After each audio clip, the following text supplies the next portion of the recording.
much, Jill. Thank you so much. So some people ask, like, how did this thing get to where it is, right?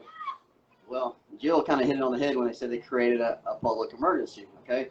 If you let the government, all right, break the law and create an emergency, they're going to create an emergency to break the law, okay? Every part of what they're doing is violating every single one of your rights, okay?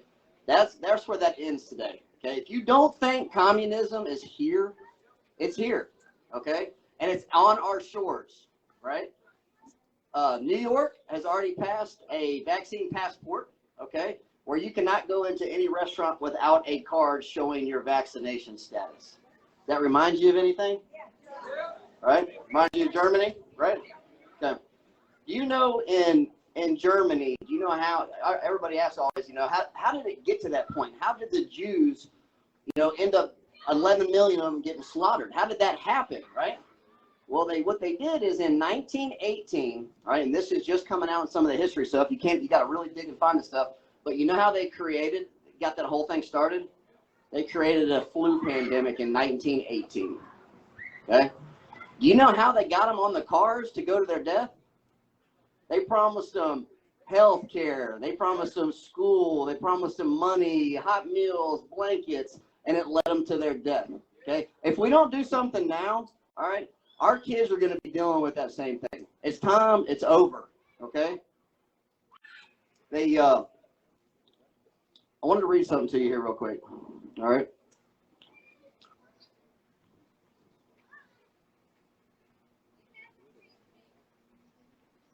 We, the people of the United States, in order to form a more perfect union, establish justice, ensure domestic tranquility, provide a common defense, promote general welfare, and secure the blessings of liberty to ourselves and our posterity, do ordain and establish this Constitution of the United States of America. If you don't have one of these pocket constitutions, you need to get one, okay?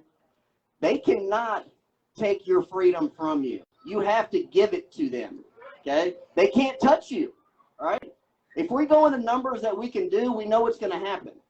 All right, it's going to take a group effort. It's going to take us getting out of our comfort zone, and we're going to have to speak up, okay?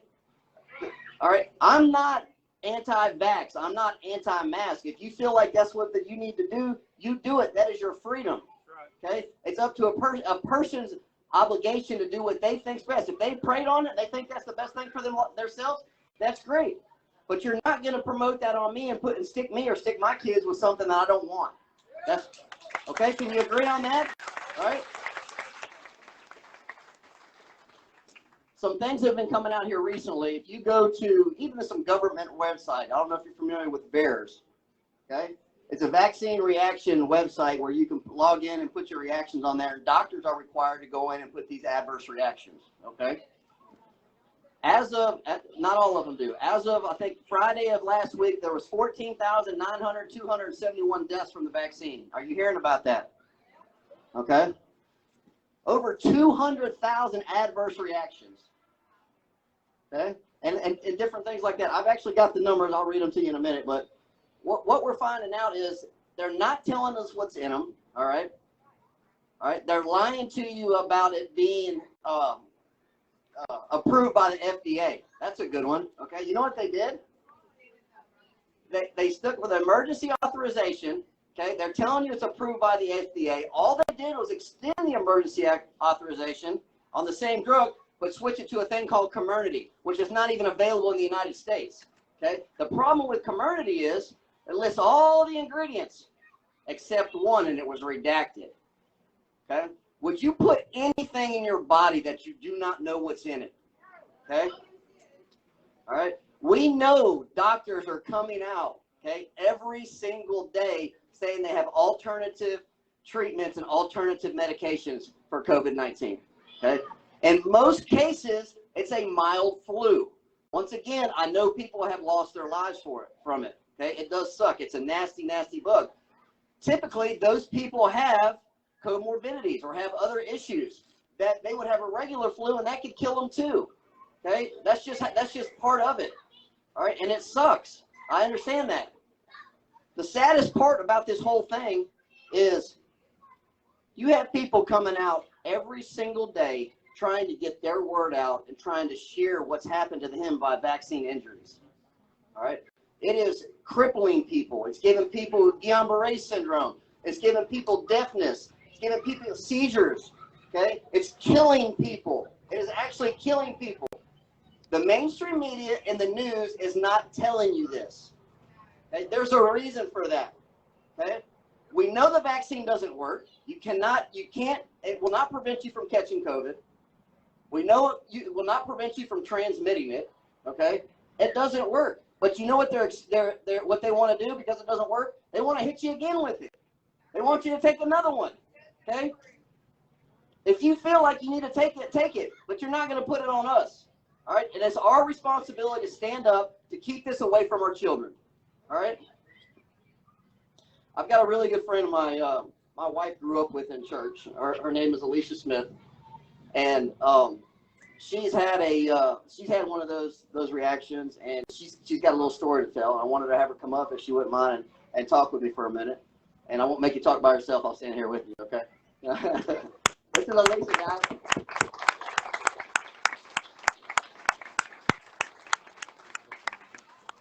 How you doing today?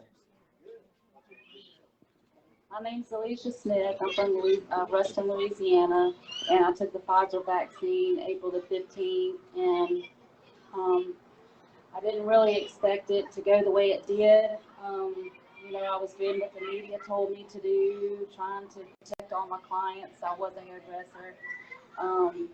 And they come in and they're like, are you going to get the shot? You just have all this peer pressure from the media and your work constantly. And so I'm a person that tries to respect other people. So, I got the shot, and it put me in the hospital. I had paralysis.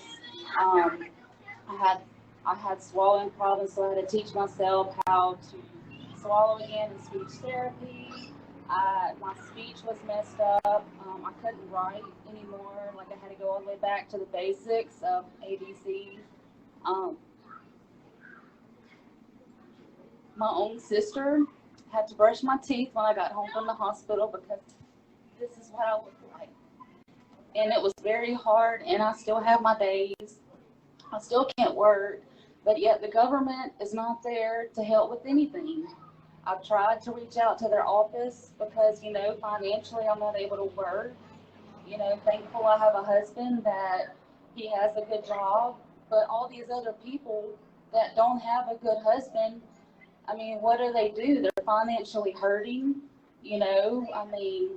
We thought that we was doing the right thing by getting the shot to stop this pandemic, but here we are, and we're still in this pandemic. Yeah. And we've lost our jobs. I have people call me all the time. I had a girl from Baskin, Louisiana, call me 2 days ago. She was a nurse. She took the Pfizer vaccine. They're telling her the same thing they told me. She couldn't even lift her legs out from under the wheelchair, and they're saying it's anxiety. Here's some Ativan. It doesn't help. By the grace of God, I'm standing here like I am today. That's the only physician that you can trust. You can trust your government.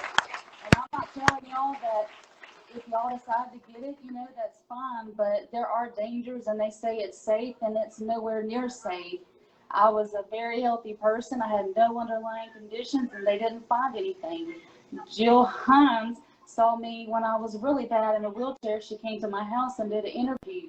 I was so exhausted that day from all the convulsions that look like seizures that, medically there's nothing on your CAT scan, but yet you're convulsing uncontrollable. And I have a 9-year-old child and an 11-year-old child.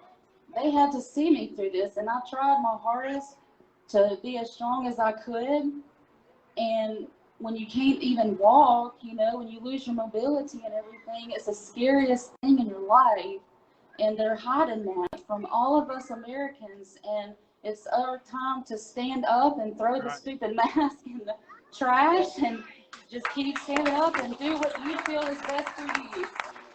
Thank you so much, Alicia. I appreciate it. Thanks for sharing your story, man. That's, I don't know, but that's super brave, and I'm so proud of her for even coming up here and doing that. I know that's super uncomfortable. But one thing I do know too is that people are trying to get this word out. Okay, people are trying to share it. Okay, they had a Facebook page with 60-something thousand people on there that had adverse reactions. They were trying to communicate with one another because they wanted to see what treatment that they could take. They didn't have anything. All they knew was that something was wrong, and they didn't know how to fix it. Okay, so they were communicating with one another. All right, seeing like what happened to this syndrome. What'd you do for this? What'd you do for that? You know what they did? They took the page down. Can you imagine that? Now we can, right? Now we can imagine it. They're lying to us about everything. It's time to end it, folks. I'm done. We don't have an emergency. We don't have it. That's how they're able to break the law, okay? Is they created an emergency. Okay? I don't see an emergency. Does anybody see an emergency? Okay. Are you guys with me? Are you done?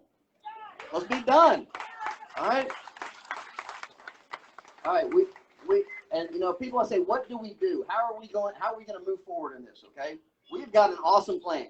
Okay. I say I have a plan. All right. If somebody has a better plan, I would like to hear it. Okay. The first thing we're going to do is what we can control is our area. Okay. We can control our parish. We can't control Washington, D.C., but we can control it right here. Okay. What starts at the very, very bottom, and who are the most important to us? Our kids, right? Okay. We are starting with the Ouachita Parish School Board, and they are on notice today, right this second, that they turned in the $757,000, okay, that the CDC and the government gave them to make our kids wear masks. Okay. We know right before they had a school board meeting that nobody stood up, nobody voted against the mask. Okay. Not one person. All right. They all voted to mask your child to pad their pockets. Okay. We are going to recall every single one of them. All right. Every one of them. And you're on notice. All right. That's the deal. That's where we start. Okay. It's going to take everybody. All right. The next step in this, all right, is that we know that if these school board members, okay, if they can't be for freedom, because that's what it comes down to. It's freedom. You're either for freedom or you're not for freedom. That's plain and simple. I don't care what color you are. I don't care what religion you are. You're either free for freedom or not. If you are not for freedom, we're coming after you. We're coming after your seats. Okay? Not coming after you physically. We're coming after your seats in office, and you will not hold power in this parish. Period. Okay? Because you know if we can't trust them with the mask, the next thing's the vaccine. Okay? They have already told us that. All right? They're trying to do within 30 days, 12 and under are going to get a vaccine. Like hell. They're not gonna do it. All right? And if we stand together and we stand up against the tyranny, okay, we can defeat it. But it's going to take every single person on board. Now look, everybody here, I want everybody here to give me your phone number, for me only, okay? We are going old school to communicate, all right? We're going to communicate by phone. We may need you, all right? We may need you just to show up somewhere and just be a body, okay? We may need somebody to show up and maybe give us $10 for a sign or give us some money to help us do something, okay? I don't work for a corporation. I don't work for a political party. I'm just a guy trying to help, okay? So that's what we're going to do, all right? I may need somebody to show up to a rally. I may need somebody to show up to the school board, okay? I'm going to bring somebody up here in just a second. We kind of have another plan that we are going to do Monday, all right? Who all has kids here? Raise your hands. Yes. All right, this is what we're doing Monday. You are to drop your child off at the front school, okay, with no mask, okay? There's not? Tuesday, you are to drop your child off with no mask, okay? You would instruct your child under no circumstance, do not put that mask on. This ends when we end it. You're not breaking any law. A mandate's not a law. Tell them to kick rocks. Your kid's going to school. We deal with the consequences. But this ends when we end it. It's a wrap. Do you have any idea how quick this will be over if you just stand up and do the right thing?